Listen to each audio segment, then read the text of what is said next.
Hello and welcome back to the Blues Focus channel for another opposition view video. Today we have Patch from the Three Peas in a Podcast, I believe. Isn't it? Three Peeps in a That podcast. was Yeah, it, Pete. close. Yes. I did that earlier as well, and I was trying to remember the name. I was like, I'm pretty That's sure right. it's That's how we came up with the name, because we were always thought of as three peas in a pod where we worked. yeah. So yeah, we changed it a little bit. But It's yeah, definitely no, the best thanks. podcast name I've had on here yet. So I'll give Yeah, you it's one of those ones that people often get wrong though. So it swings and roundabouts, because it's sometimes three peas in a pod, or three peeps spelt Peeps rather than yeah. Peaps. But yeah, no, it's one that we're really enjoying doing. And thanks for having me on. No worries, mate. It's an absolute pleasure having you on, especially at such short notice. So no, we really appreciate it. Fans have been loving these videos so far. I think they really enjoy hearing what it's like from kind of the other side, the view from what it's like being another fan of a different club, because it's a hard one to interpret. So no, these videos are always very insightful, and they've definitely done well so far. So I'm excited to chat to you today, mate. Yeah, no, thanks for having Um, me on. And it's great that we're both BCFC, I suppose. Yeah, exactly. We have to share the hashtag, Yeah, exactly. but at least I'll only have to put one when I tweet this out, so it's all good. But yeah, no. So just kicking things off, what are your overall thoughts on Bristol City season so far? Well, it started really well. Obviously, we lost Lee Johnson at the end of last season, and Dean Holden, after a 6-week rigorous interview process. Dean Holden was Lee Johnson's assistant, and he got the job, which no one really expected, if we're completely honest. But fair play to him. He ended the season well, and he started the season well. We were top after 4 games, and then we had a series of injuries. Like, I'm talking like 12, 15 injuries over the course of a month. Jesus. And it just completely derailed our season. We lost some influential players like Andy Vyman, for example, who was our engine room. And then we had to almost experiment putting square pegs in round holes, and things just went really, really bad. We went on a losing streak of 7 games, and that culminated in Dean Holden losing his job. And it was one that we had to act quick on. And fair play to Steve Lansdowne, our owner. He went out and got Nigel Pearson to the end of the season. There was an immediate bounce. We won away at Middlesbrough after having average sort of performances from all the players of 3s and 4s out of 10. The Middlesbrough game 3 or 4 days later, they were all 7, 8, 9 out of 10. And then we won the next game as well. But the last 2 games we've not done as well. So yeah, it's a roller coaster season so far, and you never know what team's going to turn up. Let's be fair. Yeah, I think it must be quite interesting because it's definitely going to be different for you this season, considering you've been with Lee Johnson for so long now. As far as I can remember, I think the only manager I can remember before Lee Johnson was Steve Cottrell at Bristol. Yeah, Was there anyone in between those two, or? no, it was Steve Cottrell straight into Lee Johnson, and I think we should basically just send our best wishes to Steve Cottrell, Oh, who definitely, yeah. yeah, who's back in hospital at the moment after a 2 or even maybe 3 month battle with coronavirus, after coming out and going back in. And he was manager for both of us. So Yep. yeah, and he gave us our best season in recent times, having winning the double at Bristol City. So if you're listening, Steve, or if anyone's listening, get in touch with Steve and give him our best wishes. Definitely, yeah, and I think it's a shame really because he's been doing so well at Shrewsbury, especially when he started. And it was nice to see. He was unfortunate at Blues because we have balmy owners, and he just kind of got told what to do by the higher ups. But that's a whole dodgy chain in itself that could go on for ages. But we don't need to get into that. All the fans know what they need to know. But yeah, no, best wishes to Steve. But yeah, no, on to kind of Lee Johnson again, I suppose. I've just been so used to Bristol being in the best form in the league and then the worst form in the league. There is just no in between. It was constant, like 8 wins, 8 losses. So topsy turvy, and it was quite sad to see him go. To be honest, I've been so used to kind of Lee Johnson. He was a bit of a shithouse, one of those kind of shithouse managers in the league that would like to kind of get under people's skin, wind you up a bit. So no, it was a shame to see him go, but he's doing all right at Sunderland so far, isn't he? So Yeah, we were actually recording live on the podcast when the message came through that he actually did get the boot, and Matt and I were both pretty shocked and almost a little bit emotional because, as you say, he's been with us for 5 years. He's a manager that you want on your side. And yeah, it had just come to a point where we had that year-on-year improvement in the league, but we just never quite made it far yeah, enough. And it probably was time for a change. But yeah, I mean, Lee Johnson, his dad was manager for us for a number of years as well. He took us to the playoff final in the Championship. So yeah, the Johnsons are part of Bristol City and always will be. So yeah, we always wish Lee Johnson all the best. 100%. Yeah, no, that's brilliant to hear. And I think, like you say, on Dean Holden, a bit of a shock appointment considering the names you were being linked with when the job first came up. I mean, there was some big names in there. You know, you had your Chris Houghton, your Paul Cook. To be fair, who's I think Ryan he's just Stephen gone to Gerrard Ipswich. was linked as well. Yeah, But yeah, I think we were all expected to get Chris Houghton, and he was actually announced on Talksport as I was sort going to of say it seemed done. I remember that all talk done sport and tweet. dusted. My co-host on the Three Peeps in the podcast bonus show, Matt Withers, actually went down to the ground with the local TV show, so BBC Points West, and they recorded an interview as if he'd signed, as if he was the manager. So he had to sort of pretend that it was all done and dusted because they couldn't get a camera crew down on the Saturday, Yeah, and he did it on the Friday. So there's some footage somewhere of Matt, saying, "Oh, great, we got Chris Houghton in. Things are looking up." But yeah, never happened. And yeah, Dean Holden got the job. I wonder what I am curious. I wonder what went wrong there. It Well, just there's seemed to break down. lots of rumors that he didn't interview well, that he wanted X amount of control, he wanted X players, and that probably just sort of upset the apple cart a bit. But no one knows, no one will ever know the truth. But Yeah, we can only hear rumors and things like that. exactly. Not everything can always go smoothly. But no, it is what it is. It's the game we love. But hey ho. Yeah. No, Dean Holden, I thought from an outsider's point of view was very unlucky, like you say, with the injuries. Started well, and then I think I genuinely think if he hadn't had those injuries, he might still be in a job. Yeah. Um, so I don't know what your thoughts on that would be. Would you say that would be the case? Yeah, the injuries were like completely, extraordinary. Really, we've never had so many injured players and critical players. Obviously, the first one I can't remember the exact order, but as I say, Andy Weimann, Alfie Mawson. There was Liam Walsh and Joe Williams, who were going to be sort of our central midfield.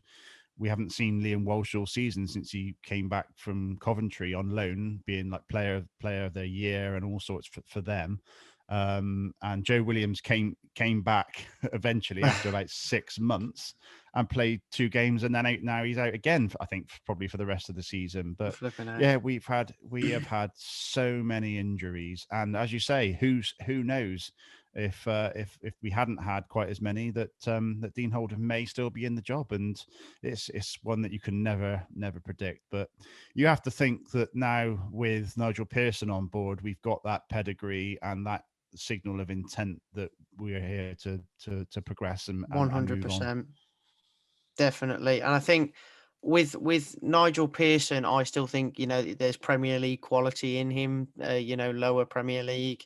So no, it's a fantastic appointment for Bristol. I'd have definitely had him at Blues myself if I could have. Obviously, he's had his issues in the past at other clubs.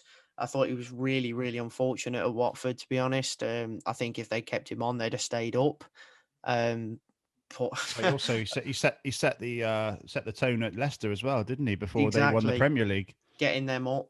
He virtually built that Premier League squad. So no, it's a bit mental really. And obviously they had the Great Escape the year before that. So no, his pedigree is unquestionable, and he seems like a genuinely nice guy when you look at his socials and stuff and some of his interviews. So Yeah, what I really like about him so far is he's a straight talking manager, and he actively seeks channels to get involved with fans and get messages to fans. So he actually phones the radio and says, "I want to come on and talk, directly to the fans through you." He sent a letter to all the fans, to all season ticket holders, an email, but it was personalized. You could tell it was from him. You could tell that it hadn't been doctored and topped and tailed. So, it's only been a few weeks, but opinion so far is that we're on the right path. We've got the right man in the right place. People coming back from injury. We know that he's gonna use his sort of Premier League influence, if you like, to get us some decent signings for the coming for next season. So it's looking up. We're not looking back anymore. I think we need like 5 points to guarantee survival. So I'm not even concerned. He says, touching wood, yeah. about that. So yeah, we have to sort of look forward to next season now. Definitely. I wish I could say the same, to be honest with you, mate. But I think I'm going to be looking at the table till the end of the season, Dear. with every care. But that's just classic Blues. We're always in a relegation battle. But no, definitely, that's great to hear about Nigel Pearson, and a top tier appointment, and quite jealous as an outsider personally. But no, I suppose coming on to the more player aspect, looking at the game, who do you think we should look out for in particular? Well, our most consistent, so we do player ratings at the end of every Yeah. podcast, and our most consistent performer is actually our goalkeeper Dan Bentley. Mm, He has been world class at times. You see some of his saves this season, it's like he had no right to save that. yeah. And he had one fumble in a recent game where he sort of caught it on the line and it went in. But that was, he had Jack Hunt sort of led on the floor in front of him. So that he was put off a bit. But that aside, his season, he's been a strong sort of 7, 8, 9 out of 10 every game.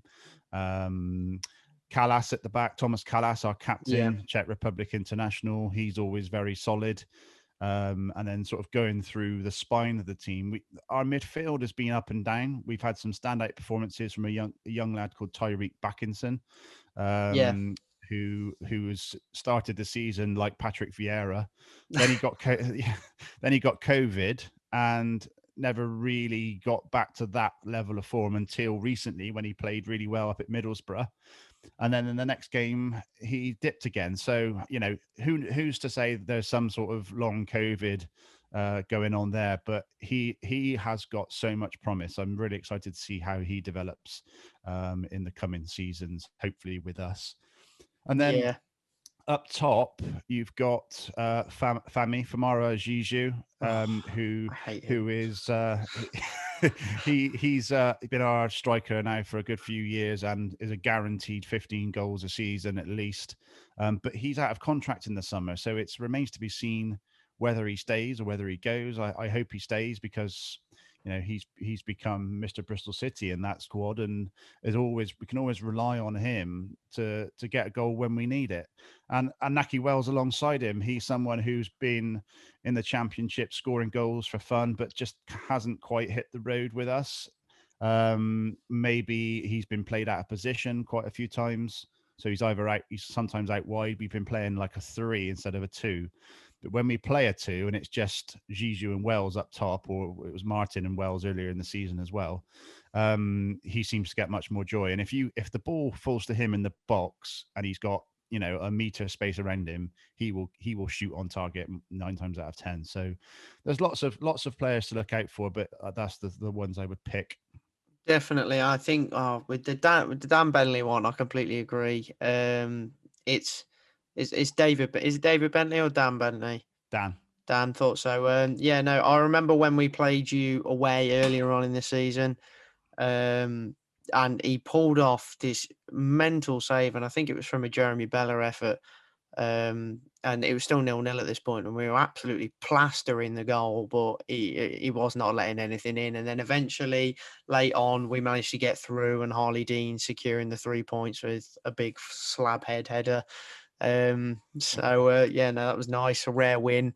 Um, but yeah, no, I completely agree there. I think he was probably your best player in that game when we last played you.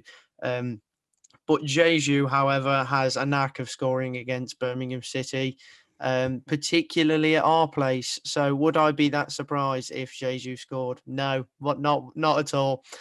um, Well, our home form has been pretty diabolical in recent seasons, and I don't know if home form away means anything in this COVID time, yeah. but we are much better on the road. So we'll come to a prediction later, but I've got every confidence that we will win tomorrow. So do I. Have full confidence you'll win tomorrow.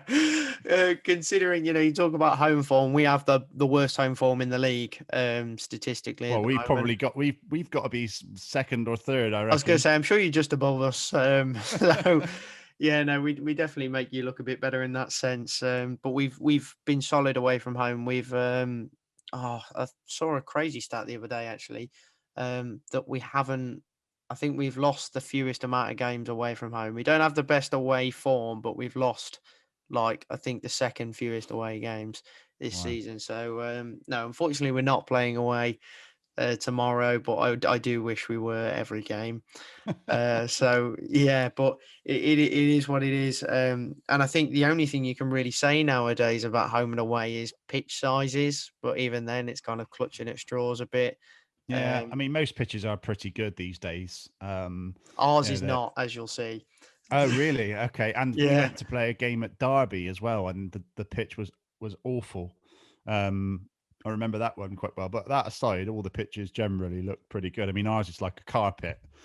We've spent so much money on our pitch and our stadium and facilities in recent years. So we are definitely up there, if not lower Premier League in terms of facilities. But just touching on away days, Birmingham is always one that I really like because it's not too far away.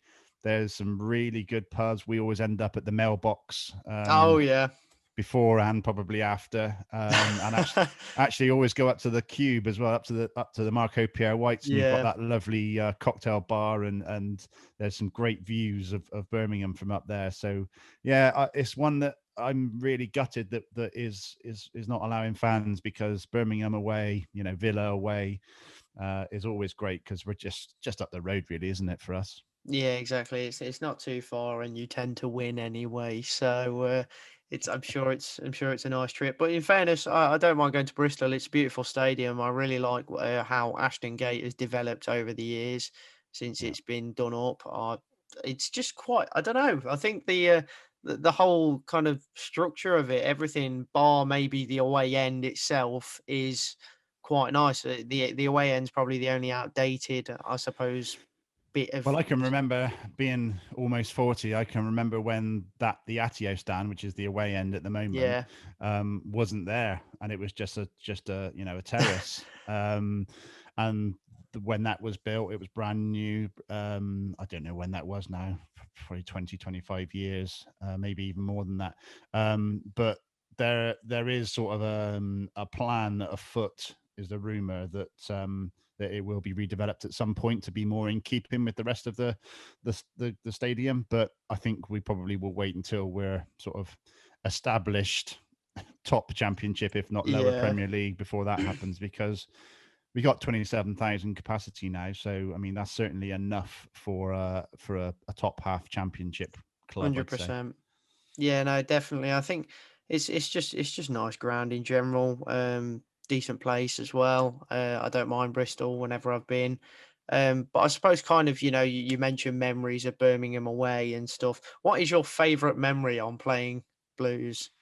Well, when we go up to Birmingham away, there's obviously always a few drinks involved. So the game and the result often sort of just fade to the back of my mind. But if I had to pick a game, I'd say it involves Steve Cottrell, because you guys came down to us and you had to win or draw to stay up. Yeah. Harry Redknapp was the manager. I think. Yep. Did you win 1-0 in the end? We did, yeah. And you Yeah. you at the time were unbeaten in 16 games. Yeah, there you go. So we were fully expecting to win.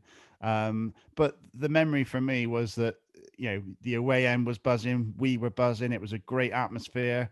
And the best part of the game was at the end when Steve Cottrell walked all the way around the three sides of Ashton Gate for the Bristol City side and actually waved and sort of said goodbye, because he never really got a chance to do that. He was sort of, when a manager is sacked, or leaves, they just go, don't they? They don't have like a Yeah. farewell ceremony or something. But as I said at the start, Steve Cottrell gave us the best season in my recent memory, and yeah, it was just awesome that he walked around and sort of waved and clapped, and yeah, that will stick in my, those sorts of things stick in my mind, but often more than the games. Yeah, Like when definitely. when any player returns and he was a fan's favorite. Like Albert Adoma is a player that whenever he comes back or whenever we go to a game that he's there playing, he's been everywhere now, I think, more or less. Um, Yeah.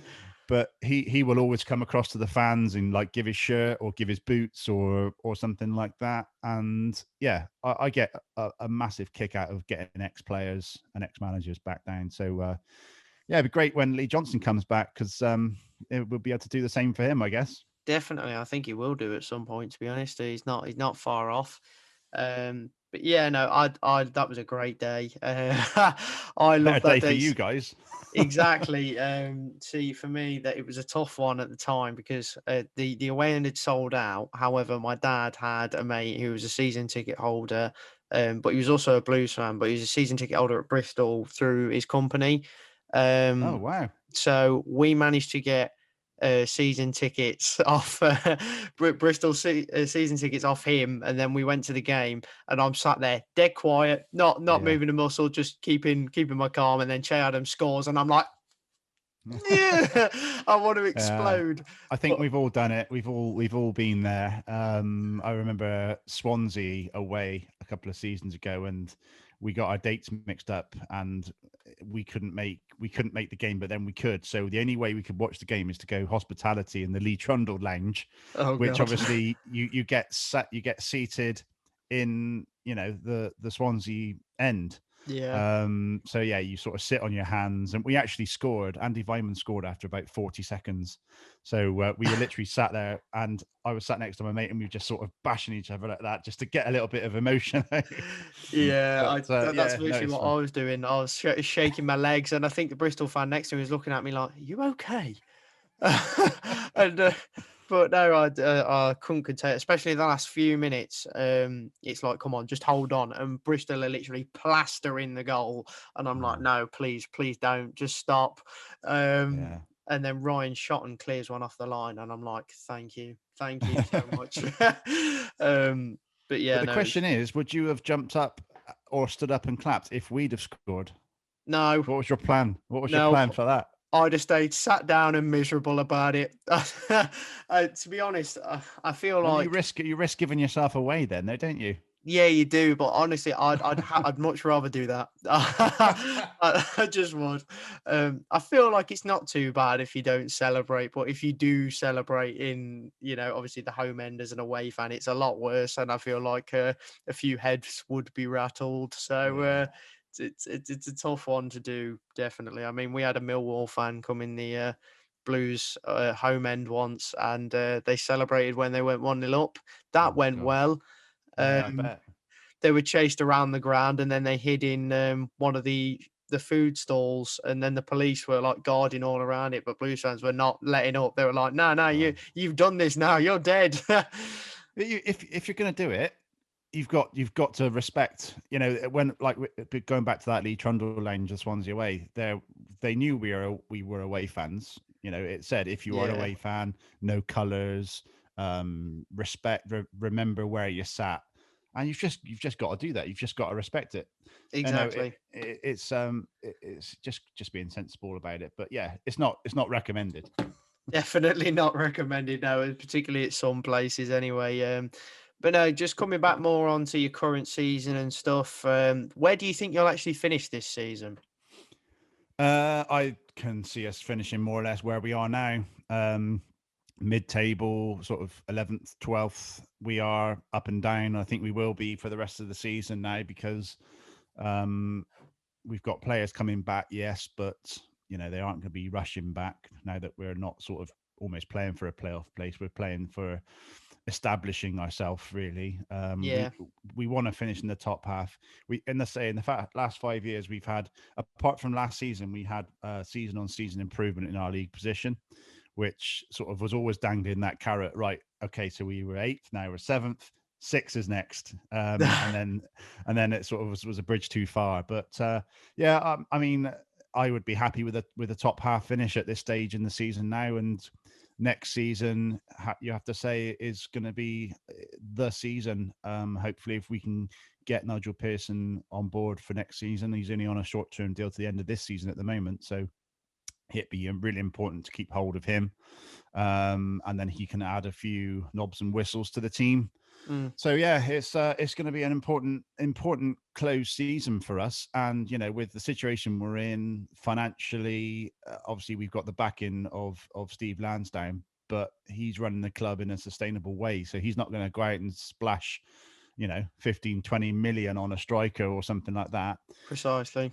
So yeah, it's be interesting to see what happens. But yeah, I think top half to answer your question. Yeah, definitely. I think you're completely right. I can see Bristol finishing there, and you know what? You don't even need to splash too much cash these days. I mean, Norwich prove it season upon season that you know uh, there's bargains out there. You just need to find them. Very true. Um, so yeah, no, it just depends on your recruitment team in that regard. But hopefully, you won't have as many injuries next season because every team can get a proper pre-season under their belts, Absolutely. which I Yeah. think is huge for next season. Whether that be for us in League One or the Championship, we shall see. Yeah. So Uh, what? Let's throw the question back at you. Where are you in the league now, and where do you think you'll finish? we're 21st, and if Aitor Karanka is still in a job come the end of the season, we'll finish 22nd. Wow. Um, Okay. so I don't have much confidence we'll stay up. And to be honest with the whole Rotherham debacle of constantly cancelling games, and they've got 4 games in hand on us. They've been better than us this season, in all honesty, Rotherham. But we are above them as it stands, but only by 3 points. They've just got to win one of those 4 games, and they're back on par with us.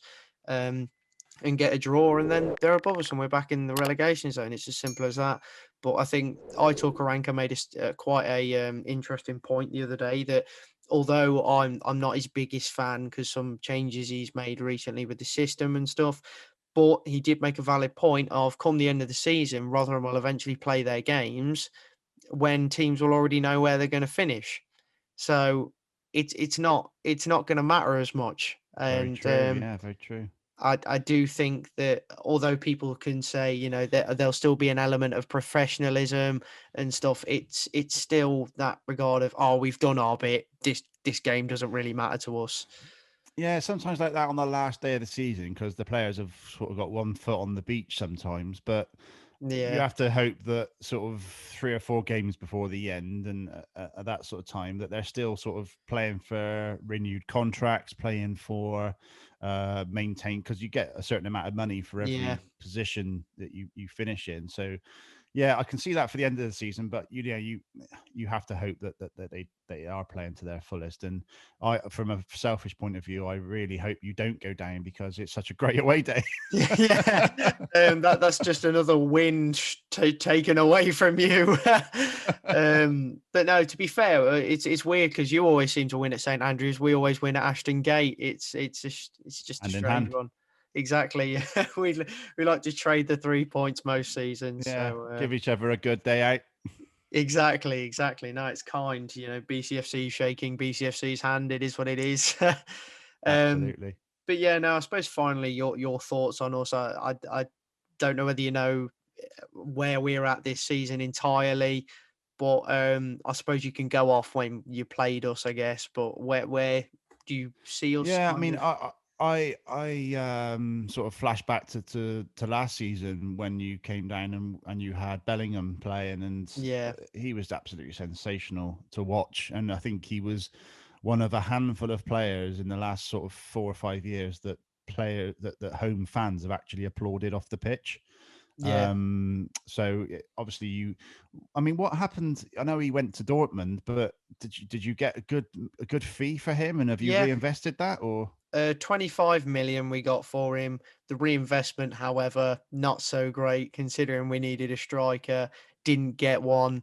Well, no, we got Sam Cosgrove, but he was injured, so it wasn't exactly an instant Mm, throw in. He's only actually just started to get into lineups, but he's only come off the bench yet. He's not started a game. But Cosgrove was doing well up at Aberdeen, so I suppose there's a striker there, but it's still not a Che Adams replacement, and we've been crying out for that since we sold him to Southampton, and we just haven't replaced him. And even after selling Che, you'd think we'd look for a replacement, don't get one. Sell Bellingham, still don't get one. mm.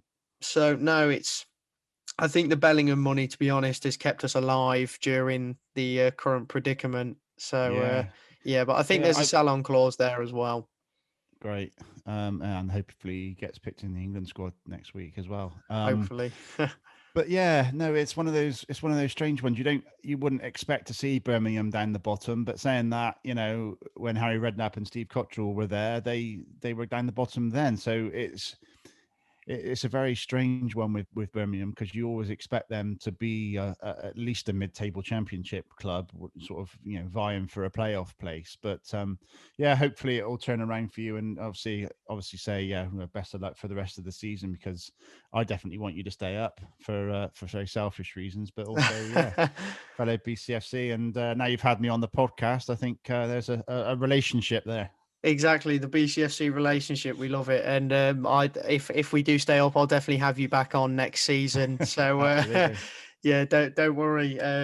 But no, that's great. It's great to hear that insight from kind of the Mm, opposite side of the trench, I suppose. yeah.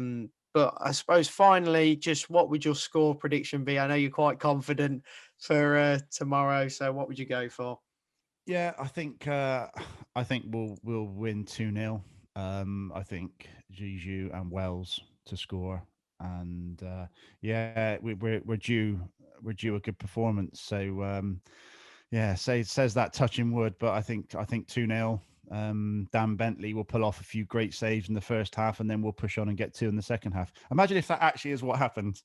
Yeah, I bet you'd be sat there wishing, "Damn, I wish I'd gone on Sky Bet." But Yeah, it all sounded really good, but who knows what will happen? yeah, no, that's the sort of thing that happened to me. I predict it, don't bet on it, and then next week I'll predict something, bet on it, complete opposite. Then just there's just no point. Yeah. um, Yeah, I generally never bet on Bristol City. Um, I'm the same with Blues. It's rare. yeah, I can't do it, because it's sort of just that's in the back of my mind rather than Takes watching the away from the game. game. And yeah, not that it's ever big money, but like if I put Zizou to score first and Naki Wells scores first, I'm like, yeah, oh. Exactly. That's just how But it no, is. I don't really care. It's just a bit of fun, isn't it? Putting a couple of quid on first goal scorer or number of corners, all that. It just adds a Something else to be excited yeah, about. a free takeaway on the night. Exactly, bang on. So, yeah, no, score prediction from me. I'm going to go 2-1 Bristol City. I do think our home form is still dreadful. It's not really looking like changing, but we did have a good performance a few weeks back at home against QPR, and in fairness, for 60 minutes against Norwich, and then it all fell apart. Mm. But yeah, no, Well, Norwich are a great side. They played us off a park in the games they've played us down at Ashton Gate. They battered us.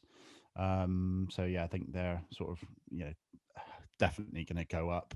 100%. I Y- think they're guaranteed to win the league, really, aren't they? Yeah, looking Yet pretty again. good. But just for my knowledge and watching tomorrow, my podcast that I'll be recording tomorrow, who's to look out for Birmingham? Who's your sort of couple of danger men? Um, Interesting one. I think if they play, it really does depend on whether he plays the 4-2-3-1 or he plays five at the back. But if we play four at the back, and we play with wingers, then Bella and Sanchez are a handful on their day. Two of the most accurate crosses in the league. Very good passers. They like to cut inside a lot and have a lot of efforts on goal. That's what we did against you originally. Just get the ball out to the wingers, constantly cutting inside, cross or shoot. So no, particularly those. Scott Hogan, if he turns up, can have a really good game. But he's so hit and miss this season. But in fairness, of late his form has picked up. Um, so no, to be honest, I Christian Pedersen actually at left back has really turned around his season out of nowhere, and he's been good on an offensive front as well as a defensive front. So yeah, no, I read somewhere we were in for him actually in you were, January. yeah, Yeah, um, with rumors of Masengo going the other way, which no one could quite understand because neither could we. Masengo. Yeah, I don't know if it's someone, these rumors, someone probably just types them having a laugh and just types them up and sends them on a Twitter. And if someone gets behind it, it suddenly becomes gospel. But Masengo, obviously getting him a Champions League appearance player from Monaco and him coming into Bristol City and tearing it up. He hasn't had the greatest season so far this season, but yeah, we would have been outraged if that had have happened because, well, I mean, although we were desperate for a left back at the Yeah, time because we haven't got one. It's that would have been a strange one, but just interesting you say about playing with wingers. We have no wingers, so uh-huh. playing it. If I was putting a side out against us, I probably would play with wingers and try and get down the bylines. But yeah, it's going to be an interesting one tomorrow. I expect us to play for. I would hope to play 4-4-2, to be honest, because I want to see Wells and Gigi up top. But we haven't really had a formation. It's really weird. Yeah. We haven't played with much of a formation. We just sort of play in phases rather than a set formation. Yeah, So yeah, it'd be interesting to see how we line up tomorrow. definitely. And I mean, if you play with kind of a fluid shape that constantly is kind of changing all the time, certain players are quite well rounded and will get into different areas. We tend to struggle against sides like that because we don't have a plan B a lot of the time. So we can struggle against the more fluid sides. So that could work in your favour, like wingers might work in ours. It's Mm. always an interesting game when Blues play Bristol. But never good at home. Mind you, it's never been good at home for us at all this season. So we'll see. Well, But same with us. We should play exactly, on but neutral. We should play on a neutral territory. we should go to Wembley. That's it. Well, no, it have to be somewhere in the middle, so like Worcester or something. Worcester, yeah, definitely. If they have any football pitches over there, Yeah, um, just play on a park. We don't need fans, so just get a park exactly, yeah, just jumpers for do it. goalposts. Just jumpers for goalposts, love it. Yeah, no, that's brilliant. I think one more player actually you should probably look out for, especially if he turns up. Alan Hilovich, what a player he is on his day. I mean, he was at Barcelona. He was being called the Croatian Messi. Went to Wow, AC Milan, didn't work out for him, and now somehow, after a mess spell at Standard Liège, he is now at the mighty Birmingham City. How this has come about, I'm not quite sure, but it just has. wow. Where does he So, play? he's a central attacking midfielder, so more of a number 10 role. Okay, Um, okay. I'll look out for him. Definitely, he can rip it Sounds up if he interesting. turns up, but that's just the big question, really, What do you isn't think it? it is with players? They all of our players are all capable of an eight out of 10 performance, but we very rarely get it. And it sounds like the same for you guys. If these players Exactly. turn up, they're professional footballers getting paid To 10, do the 20 job. grand per week. I would obviously play for Bristol City for nothing, being such a Same. fan. But and I would put a shift in for about 2 minutes, and then I'd probably be puffing and come off. But getting the opportunity to play football, and there's a lot of mental aspects thrown in with it. Mm, And if they don't play where they want to play, but As all we want to see as fans is for them to give 110%. And yeah, if we see that, we're happy. Precisely, and that's what Blues are all about. I mean, season upon season, we've always said, no, win, lose or draw, so long as you put in 100% effort and just give it a good go, then you'll get that respect back. And unfortunately, this season, that's probably been the biggest problem. We when we lose, we don't see any effort, we don't see any fight, and we've sold players on the cheap that are those fighting players, and we're like, why are we selling our only battlers? Like, when we gave away Keith Bell to Millwall for free, I just devastation. I couldn't believe it. He'd been our best player for weeks, so it made no sense at the time. But classic Blues. Mm. Um, but it is what it is. It'll certainly be an exciting game of two very on and off sides in this league, but just one probably slightly better than the other. Um, Accurate, I think. Yeah, it's you never know what's going to happen, do you? Particularly in these times where there's no external influence from the crowd. It could be exactly. flat. They could be up for it. Who knows? But yeah, it's going to be an interesting one. So can't wait to see it. Definitely. Thanks for joining us, though, mate. It's been an absolute pleasure having you on, and I really hope our fans, as always, have enjoyed this episode. And be sure, especially if you're a Bristol City fan, although I'm sure you'd have already seen his podcast, but go and check out Three Peeps in a Pod. Pretty sure I got it right that time. Well, Three Peeps in a podcast. You almost got there. Oh, for goodness. So yeah, there you go. I'll leave the link in the description for you to go check out their socials and channels and whatnot.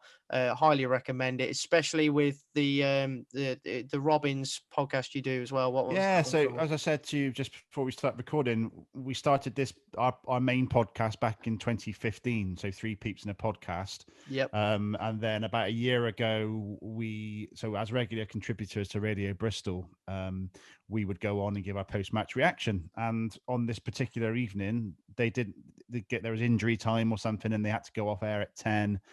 So there was no post match reaction, and it was one of our worst performances of the season away at Huddersfield. And I just said, well, I've got the podcast platform. I'll just hit record and we'll do our own post-match Yeah. phone in. So that's how the bonus show was born. And we've been going over a year now, and fans seem to really like it. There's a few fan podcasts, but yeah, we just offer something a little bit different to the other ones, and fans really like it. So we've got the regular show, the bonus show, and then in recent times we actually started Robins Reunited, which is That one's cool. That one is cool. yeah, so we actually get two ex-players back together and talk about old times. So the idea is that non-football fans can enjoy it as well, because it's talking about sort of the culture in the changing rooms, nights out, coach journeys, rooming together, as well as, you know, sort of some of your favorite goals, favorite games, players you played with. What are they really like outside of the changing room? Some are really introverted, some are extroverted, and Yeah. it's just as a fan, some of that stuff you really want to know. So that's we're only 2 episodes in, but we've got lots of players lined up to do that. So I'm looking forward to getting more of those done in the coming weeks when we're not recording the other two shows. Yeah, definitely. No, that's top class stuff, mate. And you guys, if you are interested in that, then please, I highly recommend you go and check it out. And also, Blues fans, if that's something, the sort of type of content you'd like to see us try with some former players, then please let us know down below. We're happy to try it. And I've asked Patch if he'd be okay with it, and he said that's fine. So Yeah, yeah. forward by Patch Warner. Exactly. So no, we'll definitely give you a shout out for that. But no, guys, if you do want to see that sort of content on the channel, then let us know. But drop us a like, go check out the Patreon page if you're feeling extra nice, and we'll see you in the next one. Keep right on.